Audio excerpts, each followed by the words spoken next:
Hey there, welcome back. Before we dive in, take a deep breath and let the stress of the day melt away. I'm really glad you're here, and I'd love to get to know you better. So if you had to choose, what would be your favourite food? Let me know in the comments. Now sit back, relax, and enjoy the story. And enjoy. In the closing years of the 10th century, England stood as a kingdom divided against itself, its Anglo-Saxon rulers struggling beneath the weight of incompetent leadership and relentless Viking pressure. The realm that had once been unified under the great Alfred and his successors now trembled under the rule of Ethelred, a king whose epithet the Unready would echo through history as a testament to royal failure.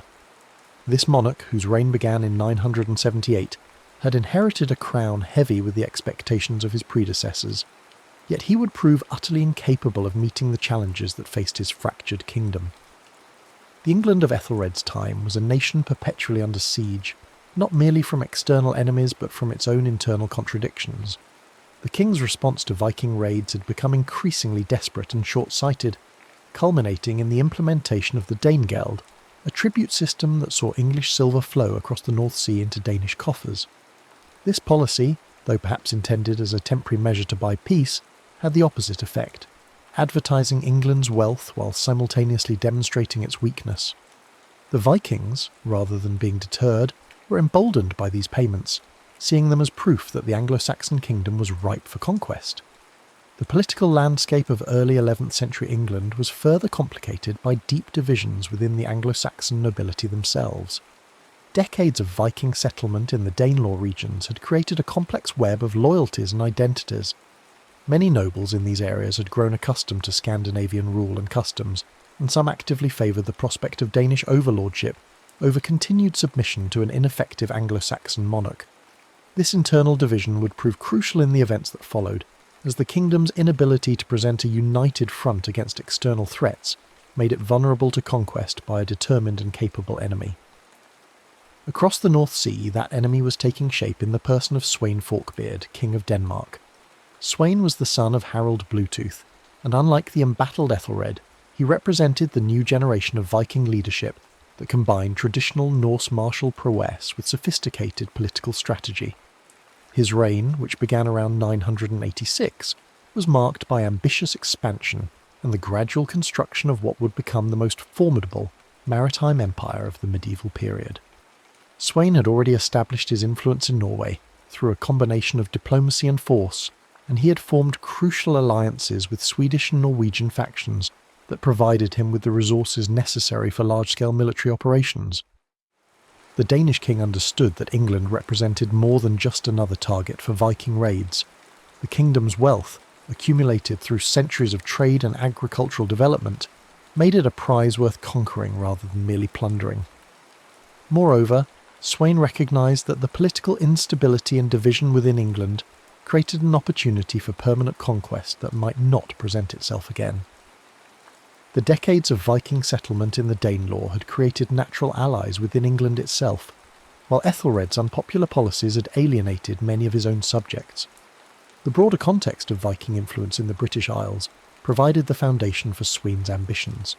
For generations, Scandinavian settlers had established themselves throughout northern and eastern England, creating a complex cultural landscape where Norse and Anglo-Saxon traditions had blended and evolved.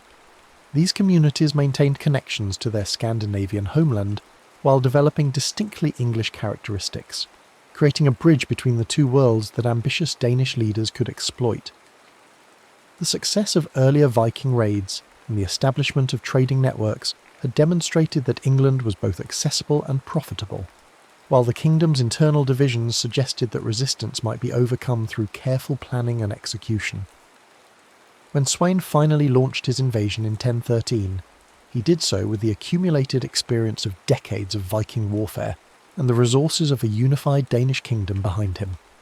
His forces were drawn not only from Denmark, but also from Norway and even Scotland, representing a truly international coalition of Scandinavian power. The invasion fleet utilised the sophisticated naval technology that had made Viking expansion possible, employing fast-moving ships capable of both sea and river navigation to penetrate deep into English territory with devastating speed and efficiency. The Danish strategy was as much political as it was military. Rather than simply attempting to conquer England through brute force, Sweyn and his advisors recognised the importance of winning local support and exploiting existing divisions within the Anglo-Saxon kingdom. They coordinated their military operations with discontented English nobles, particularly in the Danelaw regions where Danish rule might be seen as a return to familiar governance rather than foreign conquest. This political dimension of the invasion proved crucial to its rapid success, as many English territories submitted without resistance when faced with the choice between fighting a hopeless battle or accepting what appeared to be inevitable Danish victory. The campaign's progression revealed the extent to which English resistance had been weakened by years of internal division and poor leadership. Northumbria and the Danelaw region submitted early to Sweyn's forces, their populations apparently viewing the Danish conquest as preferable to continued rule under Ethelred. Mercia followed suit, and when the Danish forces reached London, the kingdom's most important commercial centre, the writing was on the wall for Anglo-Saxon resistance. The siege and eventual submission of London marked the decisive turning point in the campaign, as control of this crucial city gave Sweyn effective dominance over England's political and economic life. Faced with the collapse of organised resistance and the submission of his most important cities, King Ethelred made the decision that would define his legacy. Rather than attempting to continue the fight from a position of weakness, he fled to Normandy in late 1013, effectively abandoning his throne and his kingdom to the Danish conqueror. This flight represented more than just personal cowardice. It was the final admission that the Anglo-Saxon system of governance had failed to meet the challenges of the age. Ethelred's exile left England without legitimate native leadership and created a power vacuum that Sweyn was quick to fill. On December 25, 1013, Sweyn Forkbeard was formally recognised as King of England by most of the English nobility. This Christmas coronation was rich with symbolism, marking not just a change of dynasty, but the apparent end of Anglo-Saxon independence. The date chosen for this recognition emphasised the religious dimension of medieval kingship, while also demonstrating Sweyn's understanding of English customs and expectations. However, despite this formal recognition, the consolidation of Danish control over England was far from complete, and events would soon prove that the conquest was more fragile than it initially appeared. The sudden death of Sweyn Forkbeard at Gainsborough in February 1014 created a crisis that no one had anticipated. After such a rapid and seemingly decisive conquest, the death of the conqueror after barely 2 months of rule threw the entire political settlement into chaos. Power nominally passed to Sweyn's son Snut, but the young prince lacked his father's established authority and the network of relationships that had made the conquest possible. The Danish hold on England, which had seemed so secure just weeks earlier, suddenly appeared tenuous and uncertain. The English nobility, faced with this unexpected opportunity, moved quickly to reverse the Danish conquest. They sent envoys to Normandy inviting Ethelred to return from exile, though their invitation came with conditions that reflected their dissatisfaction with his previous rule. The nobles demanded reforms that would address the failures of leadership that had made the Danish conquest possible in the first place. This negotiated restoration represented a recognition that while Danish rule might be unacceptable, a simple return to the status quo was equally problematic. Nut, recognising that his position in England had become untenable without his father's authority and facing renewed English resistance, made the strategic decision to withdraw temporarily to Denmark. This retreat was not an admission of defeat, but rather a tactical move designed to allow time for regrouping and the gathering of additional resources. The young Danish prince understood that holding England would require more than the initial conquest. It would demand sustained military pressure and political skill that he had not yet had time to develop. The period following Sweyn's death and Nut's withdrawal was marked by political instability and uncertainty throughout England. The rapid reversal of Danish conquest had demonstrated the fragility of political arrangements based primarily on military force, while the conditional nature of Ethelred's restoration revealed the deep dissatisfaction that existed within English society. Neither the Anglo-Saxon nor the Danish claimants to the English throne possessed unquestioned legitimacy, creating conditions that would inevitably lead to renewed conflict. When Nut returned to England in the summer of 1015, he came with a larger and better equipped force than his father had commanded, but more importantly he brought a refined strategy that had learned from the previous year's experience. Rather than relying solely on military conquest, the young Danish king focused on winning genuine allegiance from English nobles and communities. This approach recognised that lasting control over England would require more than battlefield victories. It would demand the construction of a political coalition that could sustain Danish rule even in the face of Anglo-Saxon resistance. Central to this strategy was Knut's marriage to Elfgifu of Northampton, a powerful noblewoman whose connections and influence provided him with crucial local support. This alliance represented more than just a personal relationship. It was a political statement that demonstrated Knut's commitment to working within existing English power structures rather than simply imposing Danish authority from above. The marriage also provided him with access to networks of loyalty and obligation that had been built up over generations of English political development. Equally important, though ultimately more problematic, was Knut's alliance with Edric Streona, one of the most powerful and notorious earls in England. Edric's support brought significant military resources and local knowledge, but his reputation for treachery and opportunism would prove to be a double-edged sword. The Earl's willingness to switch sides based on perceived advantage rather than genuine loyalty would complicate Knut's efforts to establish stable governance, though in the short term his support proved valuable in the renewed campaign for English control. The England that Knut invaded in 1015 was now divided between competing claims to legitimacy, with the ageing Ethelred controlling some regions while Danish forces held others. This division created the conditions for a bitter civil war that would rage across the kingdom for more than a year. The conflict was characterised not only by military confrontations, but also by the complex web of betrayals and shifting allegiances that made medieval warfare particularly devastating for civilian populations. The battles that followed were marked by their intensity and their strategic importance in determining the future of English governance. Across Mercia, Wessex, and the Midlands, armies clashed in engagements that often turned as much on political calculation as on military skill. The participation of English nobles on both sides of the conflict reflected the deep divisions within Anglo-Saxon society, and the extent to which traditional loyalties had been disrupted by decades of external pressure and internal failure. The death of Ethelred in April 1016 marked another crucial turning point in the struggle for England. The old king's passing removed a figure who, despite his failures, retained some claim to legitimate authority based on hereditary right and long-established precedent. However, rather than resolving the succession crisis, Ethelred's death simply transferred it to a new generation, as his son Edmund Ironside was elected king by the nobles of London and southern England. Edmund Ironside represented a very different kind of Anglo-Saxon leadership than his father had provided. Where Ethelred had been indecisive and ineffective, Edmund was energetic and militarily capable. His election demonstrated that there remained significant support for Anglo-Saxon rule among important segments of English society, particularly in the traditional heartlands of Wessex, where the dynasty had its deepest roots. However, Edmund's strengths as a military leader would be tested in a series of confrontations with Knut that would determine the ultimate fate of Anglo-Saxon England. The final phase of the Danish conquest played out through 5 major battles that showcased both the military capabilities of the opposing forces and the strategic importance of various regions within England. The battles of Penselwood, Schurston, and Brentford demonstrated that neither side possessed overwhelming superiority, while the complex loyalties and shifting allegiances of English nobles continued to complicate military planning and execution for both claimants to the throne. The decisive engagement came at the Battle of Asandun on October 18, 1016, where Knut's forces achieved a crushing victory over Edmund Ironside's army. This battle was notable not only for its military outcome, but also for the role played by treachery in determining its result.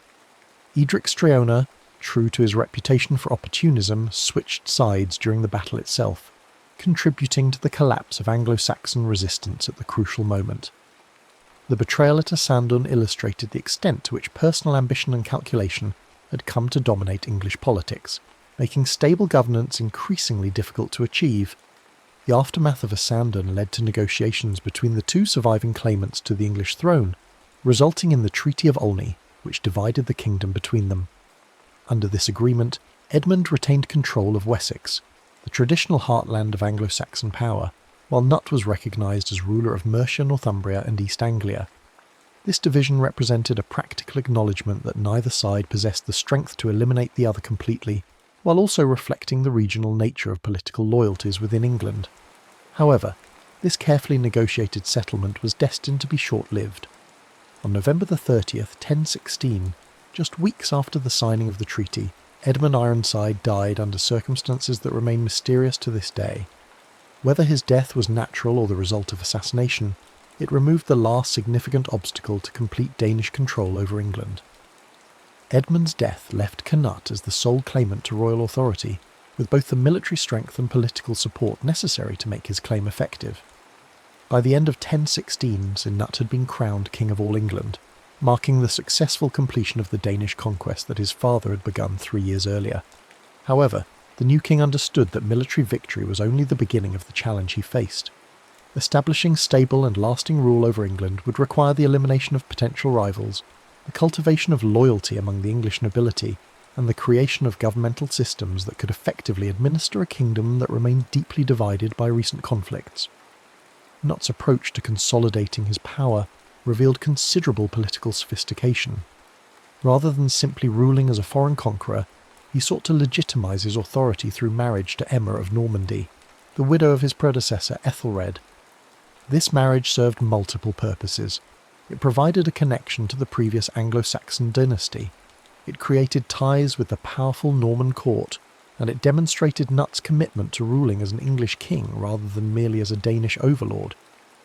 The administrative system that Cnut established blended Anglo-Saxon and Norse traditions in ways that reflected the complex cultural landscape of early 11th century England. Rather than imposing Danish governmental structures wholesale, the new king worked to adapt existing English institutions to serve his purposes, while incorporating Scandinavian practices where they offered advantages. This synthesis of traditions helped to create a sense of continuity that made Danish rule more acceptable to English subjects, while also ensuring that governance remained effective. Central to Cnut's system of control was his careful management of the English nobility. He appointed loyal earls to key positions while rewarding those who had supported his cause and punishing those who had resisted too vigorously. However, his approach was generally marked by pragmatism rather than vindictiveness, as he recognised that lasting stability required the cooperation of established local leaders rather than their complete replacement. The king's ability to balance reward and punishment, inclusion and exclusion, demonstrated the political skills that had made his conquest possible and would make his rule sustainable. The consolidation of power in England was only the beginning of Cnut's imperial ambitions. In 1018, following the death of his brother Harold, Cnut succeeded to the throne of Denmark, uniting the Danish and English crowns under single rule for the first time. This personal union created the foundation for what would become the North Sea Empire, a maritime confederation that would dominate northern European politics for nearly 2 decades. The expansion of Cnut's authority continued with his conquest of Norway in 1028, where he was declared king by the Norwegian nobility. This achievement represented the pinnacle of Viking political success, as it brought together under one ruler the 3 kingdoms that had been the primary sources of Scandinavian expansion for centuries. The empire that Cnut had created stretched across the North Sea basin and controlled the maritime routes that were crucial to medieval trade and communication. Beyond his direct rule over England, Denmark and Norway, Cnut also maintained varying degrees of overlordship over parts of Scotland, Wales and Ireland. These relationships, based on a combination of military pressure and diplomatic negotiation, extended his influence throughout the British Isles and established him as the dominant political figure in Northern Europe. The extent of his authority was unprecedented in the medieval period and would not be matched again until the rise of later imperial powers. The North Sea Empire represented more than just political conquest. It was a unified economic and cultural zone that facilitated trade, communication, and cultural exchange on a scale previously unknown in Northern Europe. Merchants could travel from Dublin to Novgorod under the protection of a single sovereign, while ideas, technologies, and artistic influences flowed freely across traditional boundaries. The empire's control over crucial maritime routes generated enormous wealth through taxation and regulation of trade, providing the resources necessary to maintain the military and administrative apparatus required for such extensive rule. The impact of Danish conquest on Anglo-Saxon England was profound and lasting. The shift of political focus from the traditional Wessex-centred perspective to a broader North Sea orientation fundamentally altered England's role in European politics. Rather than being primarily concerned with Welsh raids or Scottish border conflicts, English policy now had to consider Danish succession disputes and Norwegian political developments. This broader perspective would influence English political thinking long after the collapse of Knut's empire. The administrative innovations introduced during Knut's reign strengthened royal bureaucracy and improved the effectiveness of governance in ways that would benefit his successors. The development of more sophisticated coinage systems, improved taxation methods, and enhanced legal procedures created governmental capabilities that had not existed under previous Anglo-Saxon rulers. These improvements demonstrated how foreign conquest could sometimes bring administrative benefits even as it displaced traditional authorities. Perhaps most significantly for the long-term development of English history, Knut's marriage to Emma of Normandy created connections that would prove crucial to future political developments. The children of this marriage would play important roles in the succession crises that followed Knut's death, while Emma's Norman connections would help to establish the relationships that would eventually lead to the Norman conquest of 1066. In this sense, the Danish conquest served as a bridge between the Anglo-Saxon and Norman periods of English history. The cultural and religious implications of Danish rule were equally significant. The continued Christianization of Scandinavia, accelerated by the close connection between Danish and English churches, helped to integrate the Viking world more fully into European Christian civilization. Scandinavian influence on English legal and social institutions created hybrid systems that combined Germanic, Norse and Christian elements in new and distinctive ways. These cultural syntheses enriched English civilization, while also making it more cosmopolitan and internationally connected. However, the very extent of Knut's empire contained the seeds of its own destruction. The death of the great king in 1035 revealed the extent to which the North Sea Empire had depended on his personal authority and political skill. Without a single figure capable of maintaining the complex web of relationships and obligations that held the empire together, the Confederation began to fragment almost immediately after Knut's passing. The succession crisis that followed Knut's death was complicated by the existence of multiple potential heirs, with competing claims to different parts of his empire.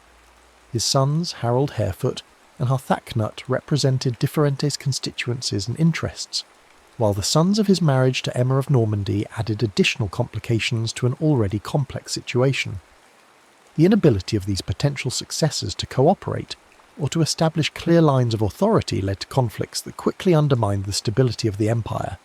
By 1042, the great experiment in Scandinavian imperialism had effectively ended with the restoration of the Anglo-Saxon line under Edward the Confessor. This restoration represented not just a return to previous political arrangements, but also a recognition that the Danish conquest, for all its apparent success, had failed to create lasting institutional changes that could survive the death of its creator. The North Sea Empire, which had seemed so formidable at its height, proved to be ultimately dependent on the exceptional abilities of a single ruler. The legacy of the Danish conquest of England extends far beyond the relatively brief period of actual Danish rule. The demonstration that England could be successfully invaded and conquered by a determined foreign power provided a template that would be followed by later conquerors, most notably William of Normandy in 1066. The political and administrative innovations introduced during Knut's reign influenced English governmental development for centuries, while the cultural exchanges facilitated by the North Sea Empire enriched English civilization in ways that persisted long after the empire's collapse. The story of Sweyn Forkbeard and Knut's conquest of England also illustrates the complex relationship between military success and political stability in the medieval period. While both father and son demonstrated exceptional military and political skills, their achievements ultimately depended on personal authority rather than institutional strength. The rapid collapse of their empire after Knut's death revealed the limitations of conquest-based political systems and highlighted the importance of legitimate succession mechanisms in maintaining stable governance. The Danish conquest of England stands as one of the most remarkable political achievements of the medieval period, representing the successful integration of England into a broader Scandinavian world that stretched across northern Europe. For nearly 3 decades, from Sweyn's initial invasion in 1013 to the restoration of Anglo-Saxon rule in 1042, England was part of a maritime empire that controlled the North Sea and influenced political developments from Ireland to the Baltic. The ultimate failure of this empire to establish permanent institutions should not obscure the magnitude of its temporary success or its lasting influence on English political and cultural development. The conquest also demonstrates the importance of political division and weak leadership in creating opportunities for foreign intervention. Ethelred's failures as a ruler created the conditions that made Danish conquest possible, while the divisions within Anglo-Saxon society provided the Danish conquerors with crucial allies and supporters. The lesson that effective governance and national unity are essential for maintaining independence would be repeated throughout English history, though it was not always successfully applied. In the broader context of European history, the Danish conquest of England represents the high point of Viking political achievement and the successful adaptation of traditional Scandinavian warrior culture to the requirements of sophisticated governmental administration. Knut's empire demonstrated that the Vikings were capable of more than mere raiding and pillaging. They could create and maintain complex political structures that rivaled the best governmental achievements of their time. The ultimate collapse of this empire marked the end of the Viking Age as a period of Scandinavian expansion and the beginning of a new phase in Northern European political development. The economic implications of the Danish conquest extended far beyond the immediate political changes it brought to England. The integration of England into Knut's North Sea Empire created new patterns of trade and commerce that fundamentally altered the economic geography of Northern Europe. English silver, which had previously flowed to Scandinavia primarily through the payment of Danegeld, now moved through more complex commercial networks that linked London merchants with Danish traders and Norwegian fishermen. This economic integration created interdependencies that outlasted the political structures that initially facilitated them. The transformation of England's military organisation under Danish rule represented another significant aspect of the conquest's impact. The traditional Anglo-Saxon fyrd system, based on local levies and personal obligations, was supplemented and gradually modified by Scandinavian military practices that emphasised professional warriors and maritime capabilities. The housecarls, elite troops that formed the core of Knut's military force, represented a departure from earlier English military traditions and would influence English military organisation well into the Norman period. The religious dimensions of the Danish conquest also deserve careful consideration. While Knut and his followers were Christians, their form of Christianity had developed in a different context from that of Anglo-Saxon England. The interaction between Danish and English Christian traditions led to subtle but important changes in religious practice and institutional organisation. Monasteries that had been centres of Anglo-Saxon learning and culture had to adapt to new patronage patterns and political realities, while the English Church found itself more closely connected to continental European religious developments through its Danish rulers' broader imperial connections. The architectural and artistic legacy of the Danish period, though often overlooked, provides valuable insights into the cultural transformations that accompanied political conquest. The building projects undertaken during Knut's reign reflected both Scandinavian aesthetic preferences and English craft traditions, creating hybrid styles that would influence subsequent architectural development. Stone churches built during this period show evidence of decorative elements that derive from both Norse and Anglo-Saxon traditions, while manuscript illumination and metalwork from the era demonstrate similar patterns of cultural synthesis. The legal and administrative innovations of the Danish period had particularly lasting significance for English governmental development. The law codes promulgated under Knut represented sophisticated attempts to reconcile different legal traditions while maintaining effective governance over a diverse population. These legal syntheses addressed practical problems of governing a multi-ethnic kingdom while also establishing precedents that would influence English legal development for centuries. The integration of Scandinavian legal concepts, particularly those relating to maritime commerce and military service, enriched English jurisprudence in ways that proved beneficial long after Danish rule had ended. The diplomatic achievements of Knut's reign demonstrated the extent to which the Danish conquest had elevated England's international standing. The marriages and alliances that Knut negotiated connected England to royal houses throughout northern and western Europe, creating diplomatic networks that enhanced the kingdom's security and commercial prospects. These international connections represented a significant departure from the more insular policies that had characterised much of Anglo-Saxon governance, and they established patterns of European engagement that would influence English foreign policy development. The personal tragedy that accompanied the collapse of Knut's empire was most evident in the fate of his immediate family and closest supporters. The succession struggles that followed his death were marked by violence and betrayal that destroyed many of the relationships and institutions that had made the North Sea Empire possible. Harold Harefoot's brief and troubled reign from 1035 to 1040 demonstrated the difficulties inherent in maintaining Danish control over England, without the unifying authority that Knut had provided.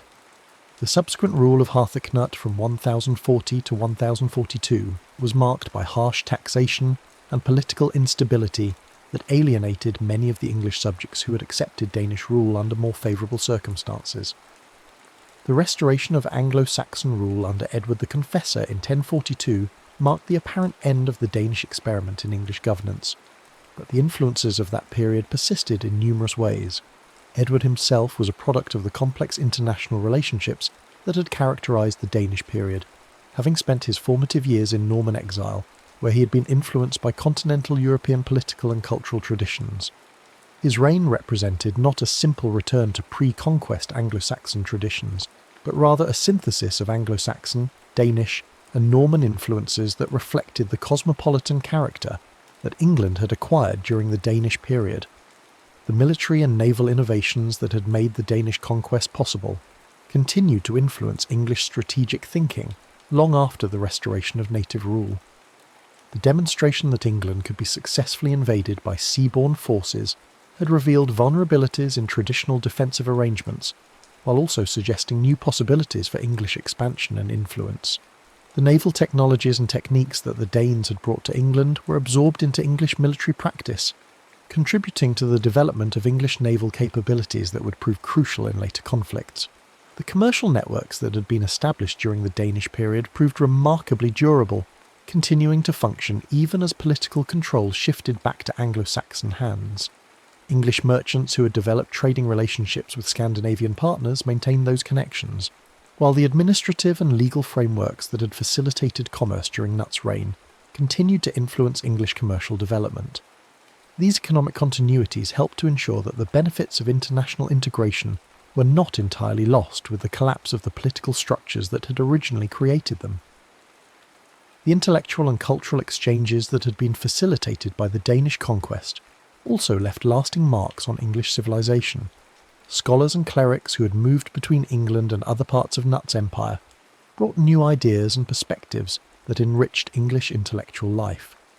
Manuscript traditions, artistic techniques, and scholarly practices that had been developed during the period of Danish rule continued to influence English cultural development well into the later medieval period. The demographic changes that had occurred during the Danish period were equally significant for England's long-term development. The immigration of Danish settlers and administrators had altered the ethnic composition of certain regions, particularly in areas where Scandinavian influence had been strongest. These new populations brought different customs, languages, and economic practices that added to the complexity of English society, while also contributing to its vitality and adaptability. The technological innovations that had been introduced or promoted during the Danish period also had lasting impact on English development. Improvements in shipbuilding, metallurgy, and agricultural techniques that had been brought from Scandinavia or developed through the interaction of different traditions continued to benefit English society, long after the political circumstances that had originally facilitated their introduction had changed. The historiographical significance of the Danish conquest has continued to evolve as scholars have gained new perspectives on the period and its significance. Early accounts, often written from Anglo-Saxon perspectives, tended to emphasise the destructive aspects of the conquest, while minimising its constructive contributions to English development. More recent scholarship has recognised the complexity of the period and the extent to which the Danish conquest represented a successful, if temporary, example of medieval imperial organisation. The parallels between the Danish conquest and later foreign conquests of England, particularly the Norman conquest of 1066, have provided valuable insights into the dynamics of medieval conquest and rule. The comparison reveals both the possibilities and limitations of conquest-based governance, while also highlighting the importance of institutional development and legitimacy in maintaining stable rule over diverse populations. The relative success of the Norman conquest in establishing lasting institutions contrasts with the Danish failure to create enduring governmental structures, suggesting important lessons about the requirements for successful imperial governance. The archaeological evidence from the Danish period continues to provide new insights into the character and impact of Scandinavian rule in England. Excavations at sites throughout the country have revealed material evidence of the cultural exchanges and economic changes that accompanied the conquest, while also documenting the ways in which local populations adapted to new political and cultural circumstances. This physical evidence complements and sometimes challenges the documentary sources, providing a more complete picture of this crucial period in English history. The linguistic legacy of the Danish conquest remains evident in modern English, where numerous words of Scandinavian origin testify to the depth of cultural interaction that occurred during this period. The influence of Old Norse on English vocabulary, grammar, and pronunciation reflects not merely temporary political dominance, but genuine cultural synthesis that occurred at all levels of society. This linguistic evidence suggests that the Danish conquest had impacts that extended far beyond the political and military spheres to encompass fundamental aspects of English cultural identity. The ultimate assessment of the Danish conquest of England must acknowledge both its remarkable achievements and its ultimate limitations. For nearly 3 decades, Scandinavian rulers successfully governed England as part of a broader imperial system that demonstrated unprecedented sophistication and scope. The administrative, military and diplomatic innovations of this period contributed significantly to English development, while also establishing England as a major power in Northern European politics. However, the failure to create lasting institutional foundations meant that these achievements proved ephemeral, unable to survive the death of the extraordinary ruler who had made them possible. The story of the Danish conquest thus serves as both an inspiration and a cautionary tale about the possibilities and limitations of medieval political organisation. It demonstrates the potential for creative synthesis between different cultures and traditions, while also revealing the difficulties inherent in maintaining complex political structures across diverse populations and territories. The legacy of this remarkable period continues to influence our understanding of medieval history and the development of English civilization, reminding us that the past is often more complex and sophisticated than simple narratives of national development might suggest. The morning sun cast long shadows across the dusty plains of southeastern Italy as 2 massive armies prepared for what would become one of history's most decisive battles. The year was 216 BCE, and the Second Punic War had already raged for 2 brutal years, transforming the Western Mediterranean into a theatre of unprecedented destruction and ambition. On one side stood Rome, the rising power whose legions had conquered most of Italy through disciplined warfare and relentless expansion. On the other stood Carthage, the ancient maritime empire whose very existence now hung in the balance, represented by a polyglot army led by one of history's most brilliant military minds. The conflict had begun 2 years earlier when Hannibal Barca, the young Carthaginian general, had done the unthinkable. Rather than accept Rome's growing dominance or fight a conventional naval war in the Mediterranean, he had chosen to strike at the heart of Roman power by launching an audacious overland invasion of Italy itself. The journey had been legendary in its scope and suffering. Hannibal had marched his diverse army of Africans, Spaniards and Gauls through the treacherous passes of the Alps, losing nearly half his men to cold, starvation and the fierce resistance of mountain tribes. Yet what remained was a hardened, veteran force that had already proven its mettle against Roman armies. The shock of Hannibal's appearance in northern Italy had reverberated through Rome like an earthquake. For centuries the Romans had fought their wars on foreign soil, pushing their boundaries ever outward while their homeland remained secure behind the natural barriers of sea and mountain. Now, suddenly enemy forces were ravaging the fertile plains of the Po Valley, and Roman citizens were fleeing their farms as Carthaginian cavalry thundered across fields their families had tilled for generations. The first encounters had gone disastrously for Rome. At the Trebia River in 218 BCE, Hannibal had demonstrated his tactical genius by drawing a Roman army into a carefully prepared ambush. Using the bitter December cold and his superior knowledge of the terrain, he had positioned troops in hidden positions along the riverbank. When the Roman legions crossed the icy waters to engage what they believed was Hannibal's main force, they found themselves attacked from all sides by fresh troops who had been concealed through the night. The slaughter had been comprehensive, with thousands of Roman soldiers cut down in the freezing mud or drowned in the swollen river. The following year brought an even more stunning defeat at Lake Trasimene. Here, Hannibal had perfected the art of the ambush on a massive scale. He had positioned his army in the hills overlooking the narrow pass between the lake and the mountains, then waited for the pursuing Roman army to march into what was essentially a killing ground. As morning mist rose from the lake, obscuring visibility, the Carthaginians had fallen upon the Roman column from 3 sides simultaneously. The consul Gaius Flaminius had died in the fighting, and his army had been virtually annihilated. So complete was the destruction that it took days for news of the disaster to reach Rome, and when it did, panic gripped the city. In response to these catastrophes, Rome had turned to Quintus Fabius Maximus, a cautious general who understood that conventional tactics would only lead to further disasters against Hannibal's superior generalship.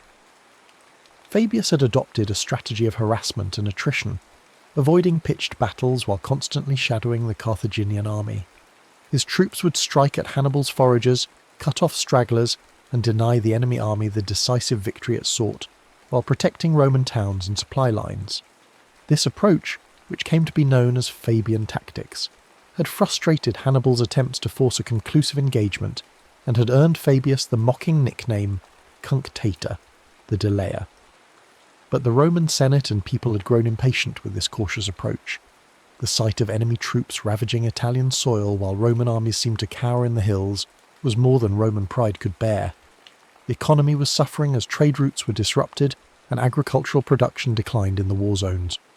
Perhaps most importantly, Rome's network of Italian allies was beginning to waver as they questioned whether their powerful patron could truly protect them from this Carthaginian threat. The pressure for decisive action had reached a crescendo in the spring of 216 BCE, when 2 new consuls were elected to lead Rome's military response. Gaius Terentius Varro represented the popular party and the common people's demand for aggressive action against the invaders. He was a man of humble origins who had risen through Rome's cursus honorum through political skill and populist appeals rather than military distinction. His speeches in the Forum had electrified crowds with promises to end the war quickly through bold offensive action. Lucius Aemilius Paulus, by contrast, represented the aristocratic faction and favoured a more measured approach. He was a seasoned general who had commanded legions in previous campaigns and understood the complexities of warfare against a cunning enemy like Hannibal. The tension between these 2 men reflected the broader divisions within Roman society about how to respond to the Carthaginian threat. Varro accused the aristocrats of cowardice and self-interest, claiming they prolonged the war to maintain their commands and enrich themselves at the state's expense. Paulus and his supporters countered that rash action would only lead to more disasters like Trebia and Trasimene. However, the popular will for aggressive action proved overwhelming, and the Senate authorized the raising of the largest army in Roman history to that point. The mobilization that followed was unprecedented in scale and ambition. Rome called up not only its own citizens, but also demanded contingents from every allied city and tribe throughout Italy. Veterans were recalled from retirement. Young men barely old enough to bear arms were pressed into service, and even slaves were offered freedom in exchange for military service. The entire Roman war machine was focused on creating a force so massive that it could overwhelm Hannibal through sheer numbers, regardless of his tactical superiority. When the levies were complete, Rome had assembled an army of approximately 80 to 90,000 men, divided into 8 legions plus an equal number of allied troops. This represented nearly 10% of Rome's entire military-age male population, a commitment that demonstrated both the state's desperation and its confidence in numerical superiority. The logistics of supplying and moving such a massive force was staggering, requiring thousands of pack animals, hundreds of supply wagons, and a complex network of depots and supply lines stretching back to Rome itself. Meanwhile, Hannibal's army had been reduced by 2 years of continuous campaigning to perhaps 40 to 50,000 effective fighters. However, what these men lacked in numbers they more than compensated for in experience and diversity. The core of his infantry consisted of Libyan troops, veterans of campaigns in Spain and Africa, who fought with captured Roman equipment and had adopted many Roman tactical innovations while retaining their own traditions of individual combat skill. These were supplemented by Gallic warriors from tribes in both Spain and northern Italy, fierce fighters who brought their own weapons and fighting styles to the Carthaginian cause.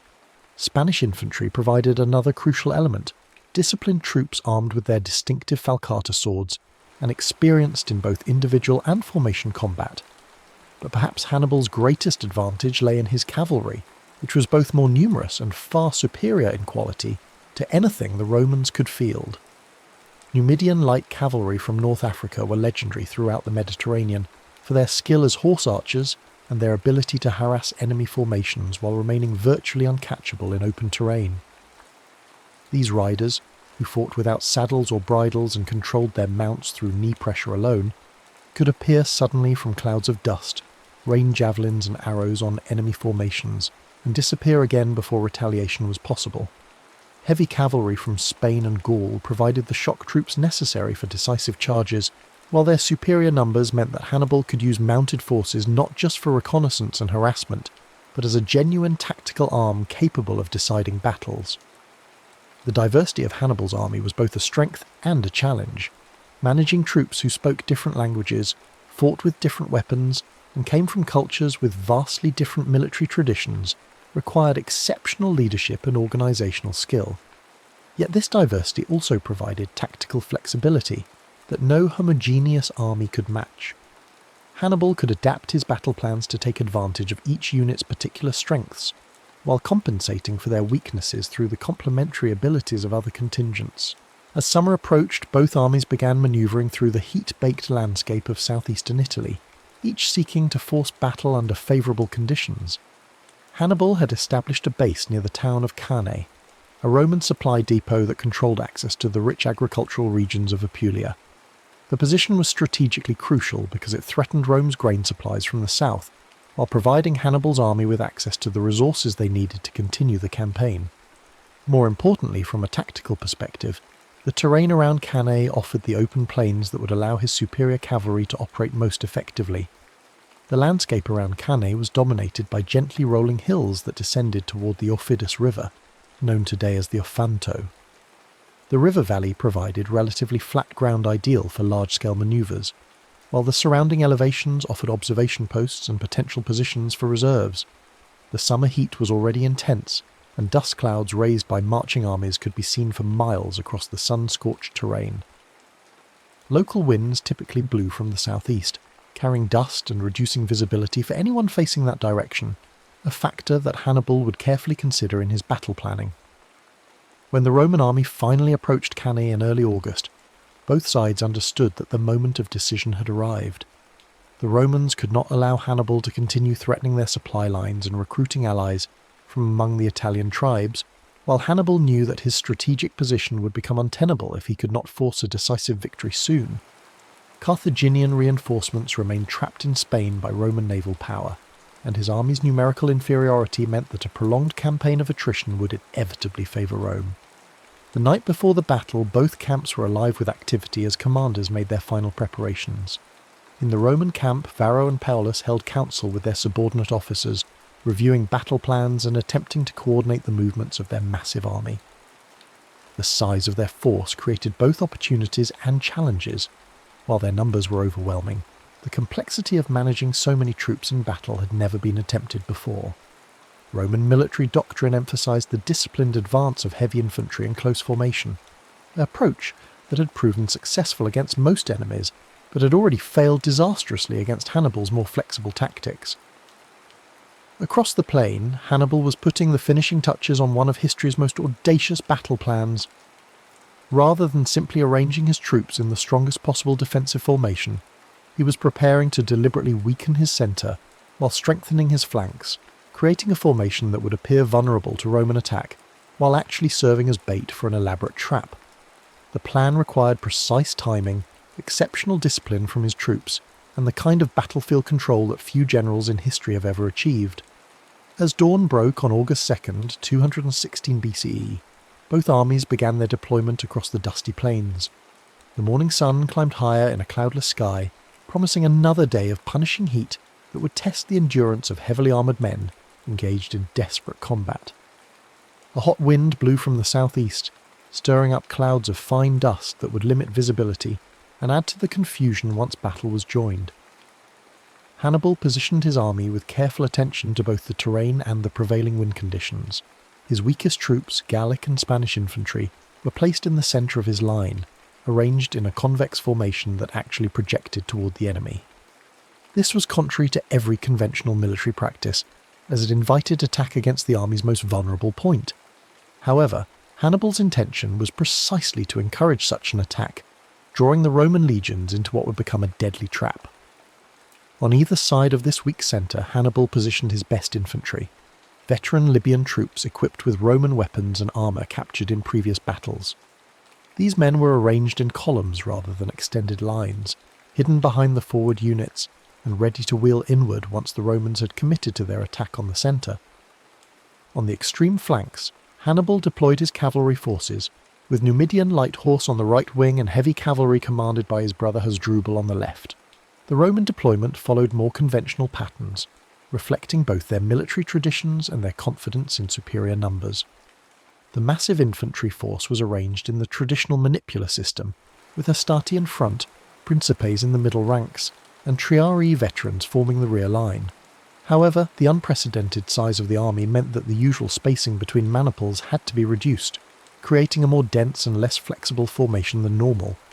This compression would prove crucial as the battle developed, as it reduced the Romans' ability to respond to changing tactical situations. Roman cavalry was divided between the flanks, with citizen cavalry under Paulus positioned on the right wing and allied horse under Varro on the left. Both forces were significantly outnumbered by their Carthaginian counterparts, and neither was equipped or trained for the kind of decisive cavalry action that Hannibal planned to employ. Roman military doctrine treated cavalry primarily as a supporting arm for scouting and pursuit, rather than as a battle-winning force in its own right.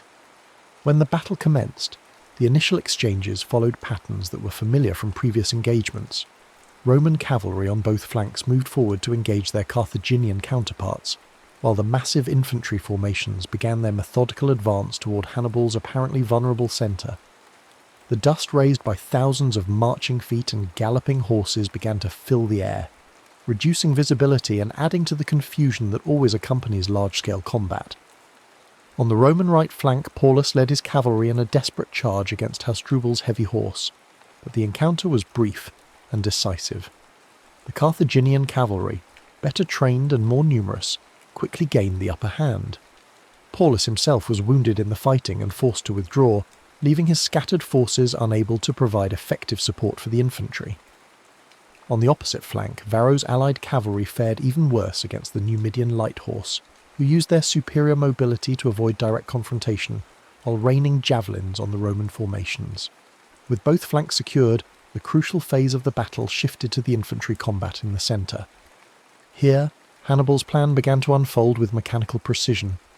As the Roman legions crashed into the Gallic and Spanish troops in the Carthaginian centre, these deliberately weakened units began to give ground, falling back in apparent disorder while maintaining just enough cohesion to avoid complete collapse.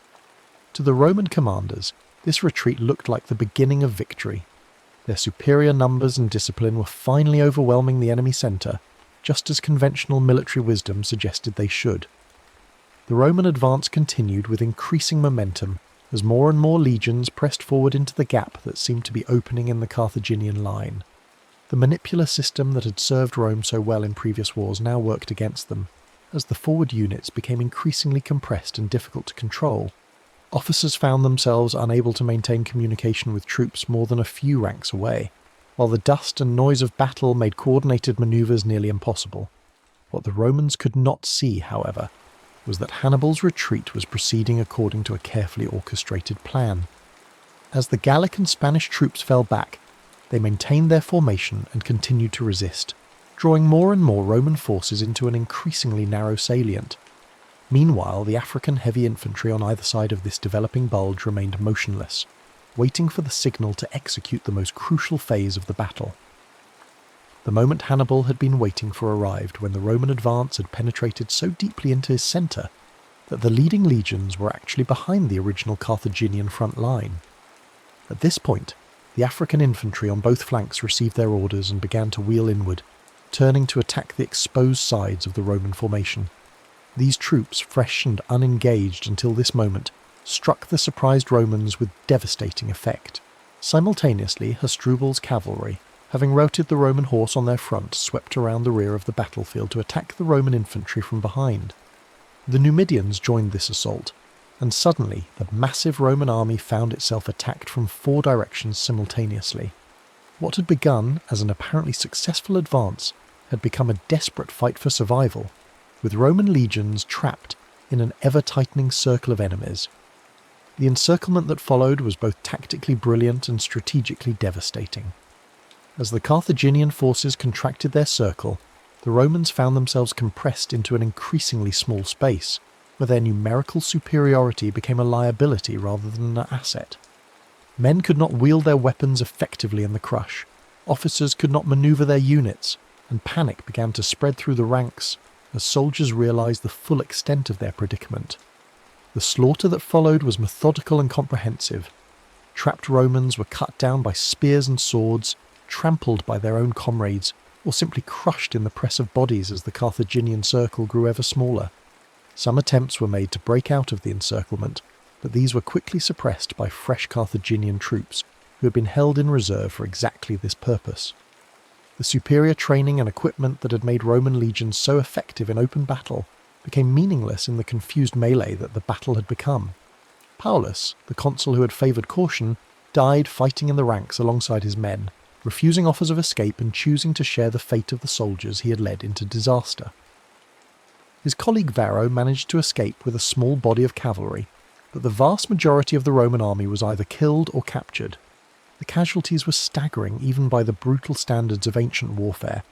Estimates suggest that between 50 and 70,000 Romans died on the field of Cannae, making it one of the bloodiest single days in military history. Among the dead were not just common soldiers, but much of Rome's military and political leadership. 80 senators perished in the battle, along with numerous other magistrates, officers, and members of prominent families. The cream of Roman society had been wiped out in a single afternoon, leaving the state facing not just military defeat, but a crisis of leadership that threatened its very survival. When news of the disaster reached Rome, the city was gripped by panic unlike anything in its history.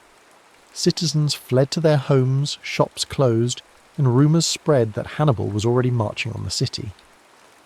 The Senate met in emergency session to coordinate what seemed like preparations for a siege, while magistrates struggled to maintain order among a population that had suddenly realised their apparent invincibility was an illusion.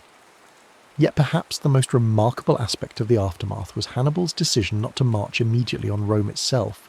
His officers urged him to advance on the capital, while panic still gripped the city, and before the Romans could organise new defences.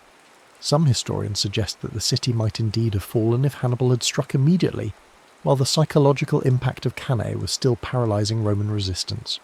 Instead, Hannibal chose to consolidate his victory by attempting to break up Rome's system of alliances throughout Italy. He released captured allied troops without ransom, hoping to convince them that Carthage offered better terms than Rome. He sent diplomatic missions to wavering Italian cities, promising favourable treatment to those who abandoned the Roman cause. This strategy was not without success. Several important cities, including Capua, the second largest in Italy, declared for Carthage in the months following Cannae. However, Hannibal's strategic pause also gave Rome the time it desperately needed to recover from the immediate shock of defeat. The Romans' response to Cannae demonstrated the resilience and institutional strength that would eventually enable them to dominate the Mediterranean world. Rather than seeking peace or abandoning the war effort, the Senate authorised new levies to replace the lost legions, recalled experienced commanders from other theatres, and implemented emergency measures to maintain the war effort. The Roman strategy shifted back to the Fabian tactics that had frustrated Hannibal before Cannae. New armies were raised with explicit instructions to avoid pitched battles, while harassing Carthaginian forces and protecting loyal cities. The Romans also implemented a scorched earth policy in areas controlled by Hannibal, denying his army the supplies it needed for extended operations while gradually wearing down his forces through attrition. Perhaps most importantly, Rome's network of alliances proved more resilient than Hannibal had anticipated. While some cities did defect to Carthage, the majority remained loyal to Rome, motivated by a combination of fear, self-interest, and genuine belief in Roman protection. This loyalty was maintained through a careful balance of threats and rewards, as Rome demonstrated that it could still protect its friends while ruthlessly punishing those who betrayed their alliance. The war continued for another 14 years after Cannae, with Hannibal maintaining his position in Italy, but unable to achieve the decisive victory that would force Rome to sue for peace.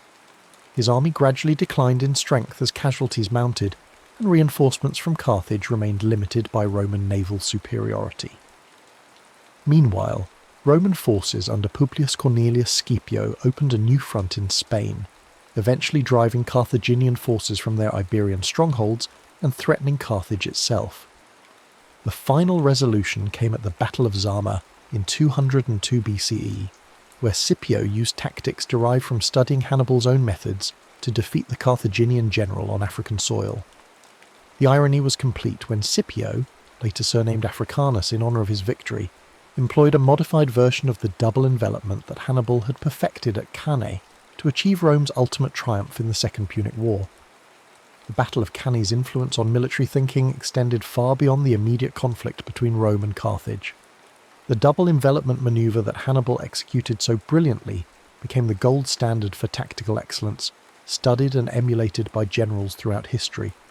Napoleon Bonaparte analysed the battle extensively and attempted to replicate its principles in his own campaigns, while German staff officers in both world wars sought to achieve Cannae-like encirclements of enemy forces.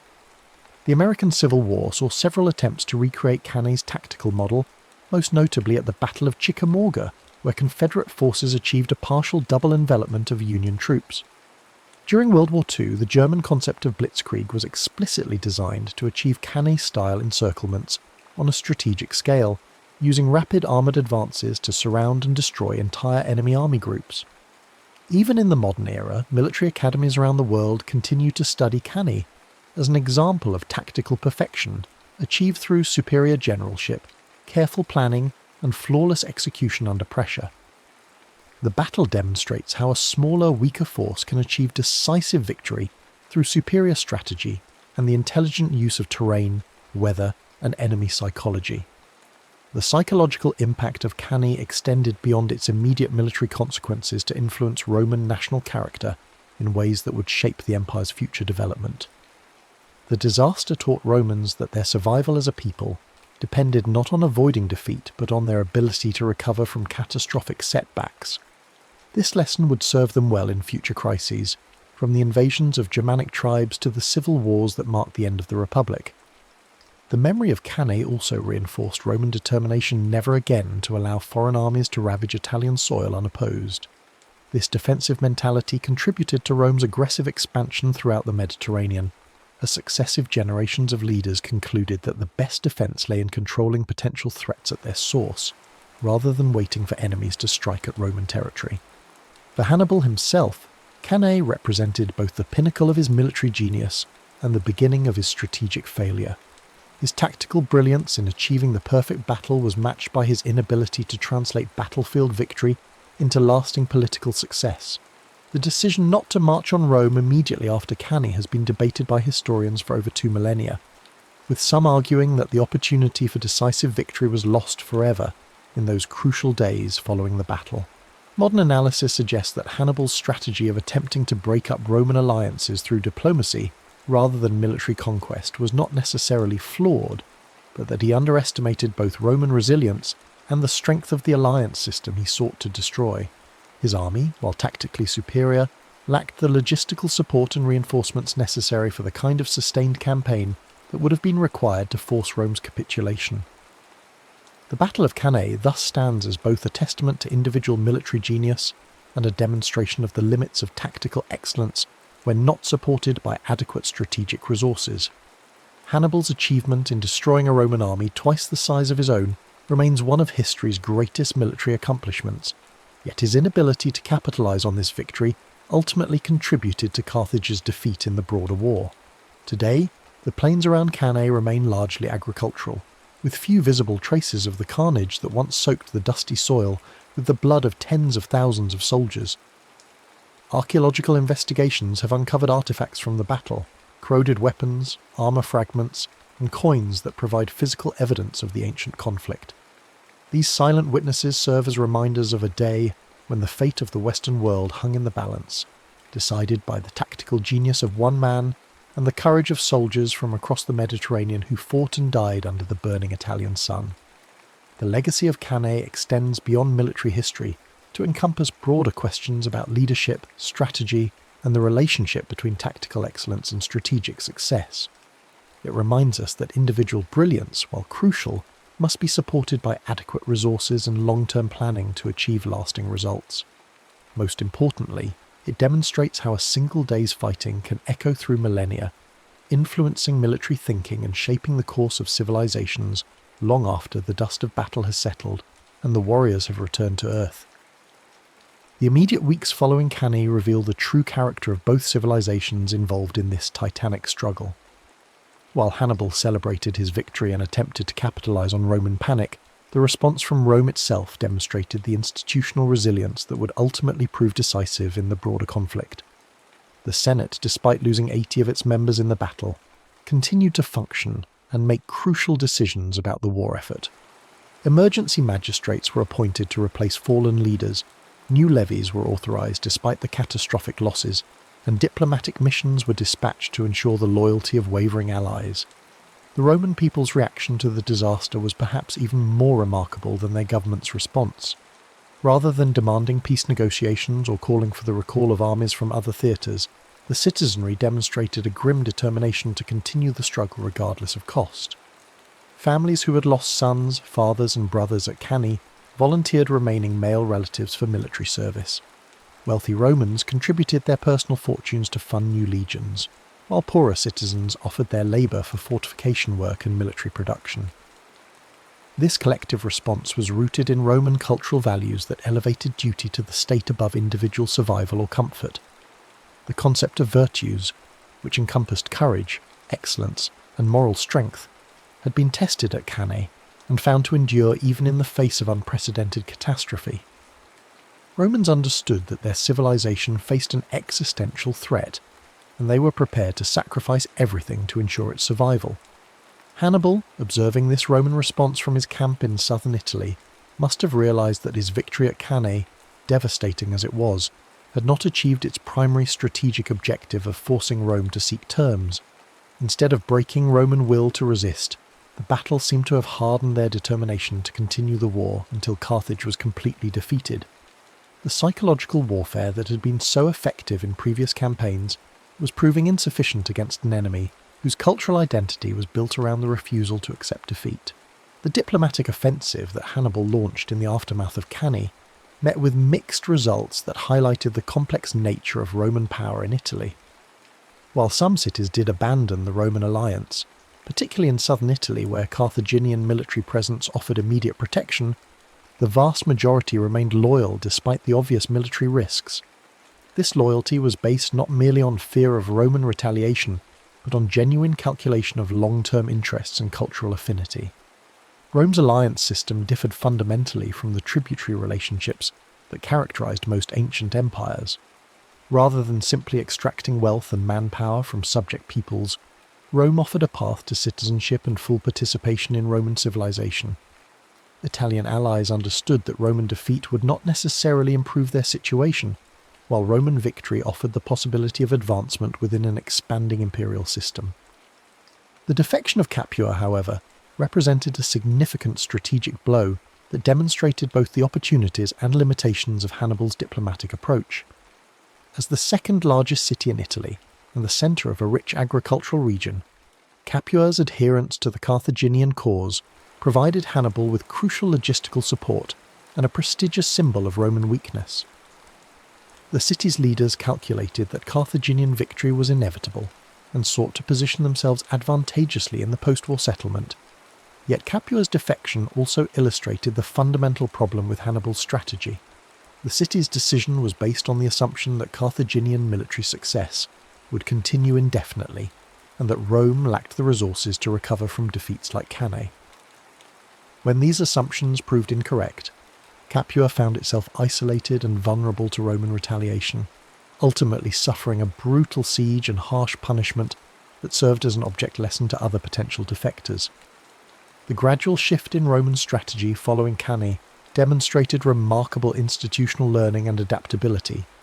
The appointment of Marcus Claudius Marcellus as a key military commander marked the beginning of a more aggressive approach that combined Fabian harassment tactics with opportunistic strikes against isolated Carthaginian forces. Marcellus earned the nickname Sword of Rome for his willingness to engage Hannibal's army when circumstances offered reasonable chances of success. This evolving Roman approach was exemplified in the Siege of Syracuse, where Marcellus demonstrated that Roman forces could still achieve decisive victories against sophisticated opponents. The lengthy siege showcased Roman engineering capabilities and logistical endurance, while the eventual capture of the city eliminated a potential source of support for Carthage in Sicily. The death of Archimedes during the siege, despite Roman orders to capture him alive, symbolised the tragic costs of the broader conflict. Meanwhile, the emergence of Publius Cornelius Scipio as a major Roman commander marked the beginning of a new phase in the war that would ultimately lead to Carthaginian defeat. Scipio's campaigns in Spain demonstrated that Roman military leadership was learning from earlier defeats and developing new tactical approaches specifically designed to counter Carthaginian advantages. His victory at the Battle of Ilipa showed that Roman generals could now match Hannibal's own tactical innovations, using flexible formations and coordinated attacks to defeat experienced Carthaginian armies. The psychological warfare that had been such a crucial element of Hannibal's early successes was gradually losing its effectiveness as Roman commanders gained experience fighting Carthaginian forces. The terror that had gripped Roman armies after Trebia and Trasimene was replaced by a more pragmatic understanding of Carthaginian strengths and weaknesses. Roman soldiers learned that Carthaginian troops, despite their tactical superiority, were mortal men who could be defeated through proper preparation and execution. Hannibal's position in Italy became increasingly precarious as the war dragged on without decisive results. His army, while still formidable, was slowly being worn down by constant campaigning and the inability to secure adequate reinforcements from Carthage. The diversity that had once been a source of tactical flexibility was becoming a liability as different ethnic contingents began to lose cohesion and fighting effectiveness. The arrival of Hasdrubal Barca with a second Carthaginian army offered the prospect of reinforcing Hannibal's position and potentially achieving the decisive victory that had eluded him since Cannae. However, the Battle of the Metaurus River in 207 BCE, where Roman forces intercepted and destroyed Hasdrubal's army, eliminated this last hope for Carthaginian success in Italy. When Hasdrubal's severed head was thrown into Hannibal's camp, it symbolised not just personal loss, but the definitive end of Carthaginian strategic hopes in the Italian theatre. The final phase of the Second Punic War saw the conflict's centre of gravity shift from Italy to Africa as Scipio launched his invasion of Carthaginian home territory. This strategic reversal, which forced Carthage to recall Hannibal from Italy to defend the homeland, demonstrated how completely the strategic initiative had passed to Rome. The very tactics that Hannibal had used to threaten Rome were now being employed against Carthage itself. The Battle of Zama in 202 BCE provided a fitting conclusion to the military career of history's greatest tactical genius. Facing Scipio on the plains of North Africa, Hannibal found himself commanding an army that lacked the cavalry superiority and tactical cohesion that had made his earlier victories possible. Scipio, having studied Hannibal's methods throughout the war, employed a modified version of the double envelopment to achieve decisive victory against his former tormentor. The irony of Hannibal's defeat was that it came through the application of his own tactical innovations by an enemy who had learned from repeated defeats. Scipio's victory at Zama represented not just Roman military success, but the triumph of institutional learning over individual genius. Where Hannibal had relied on personal tactical brilliance, Rome had developed systematic approaches to warfare that could be employed by competent commanders even in the absence of exceptional talent. The peace treaty that ended the Second Punic War reduced Carthage to a client state of Rome, stripped of its navy, most of its territory, and any capacity for independent military action. The terms were deliberately harsh, designed to ensure that Carthage could never again threaten Roman supremacy in the Mediterranean. Hannibal himself was eventually forced into exile, spending his remaining years as a military advisor to various eastern kingdoms that opposed Roman expansion. The transformation of the Mediterranean world following Cannae and the Second Punic War established patterns that would dominate international relations for centuries. Rome's victory demonstrated that tactical brilliance, while important, was ultimately less decisive than strategic resources, institutional resilience, and the ability to learn from defeat. These lessons would guide Roman expansion throughout the Mediterranean and beyond, creating an empire that endured for over a millennium. The cultural impact of Cannae on Roman society extended far beyond immediate military consequences. The disaster became a defining moment in Roman national consciousness, a symbol of both vulnerability and resilience that shaped imperial ideology for generations. Roman writers and historians repeatedly returned to the battle as an example of how divine favour could be lost through hubris, but regained through perseverance and proper devotion to traditional values. The memory of Cannae also influenced Roman military reforms that created the professional legions of the imperial period.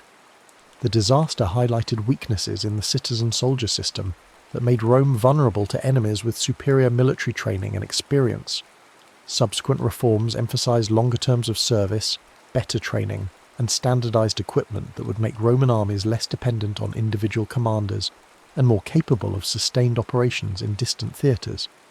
Educational systems throughout the Roman world incorporated lessons from Cannae into their curricula, ensuring that future generations of leaders understood both the dangers of overconfidence and the importance of institutional solidarity in times of crisis.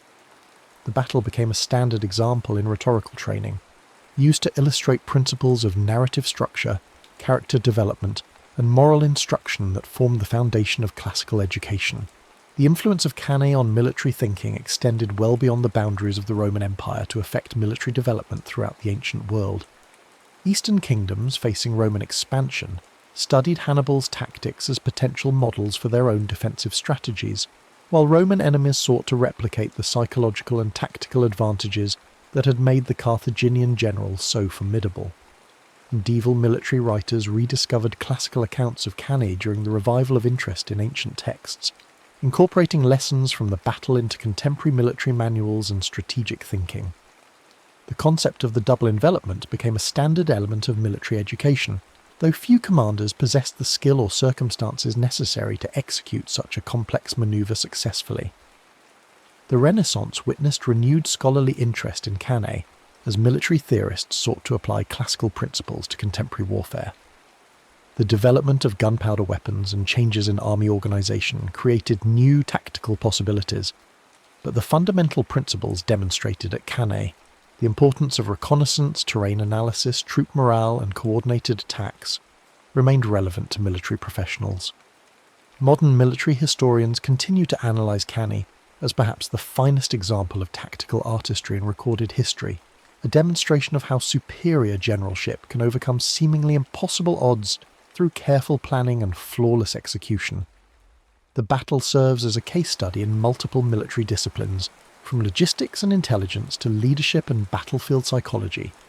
Contemporary military academies around the world include Cannae in their core curricula as an example of tactical perfection that remains relevant despite changes in weapons technology and organisational structure.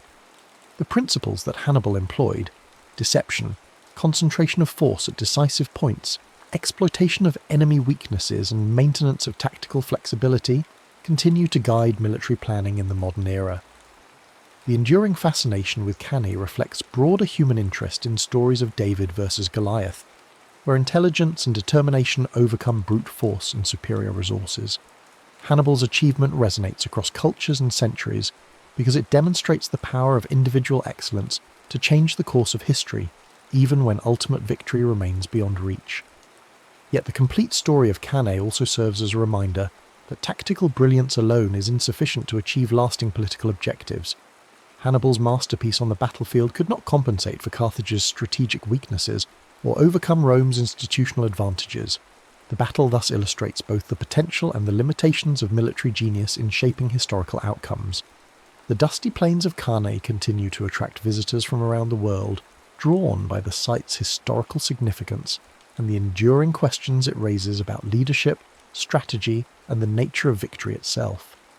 Standing on the ground where one of history's greatest battles was fought, modern observers can appreciate both the scale of Hannibal's achievement and the broader historical forces that ultimately determined the conflict's outcome. The silence of the ancient battlefield speaks eloquently of human ambition, sacrifice, and the eternal struggle between individual brilliance and collective endurance that defines the human experience across all ages and civilizations,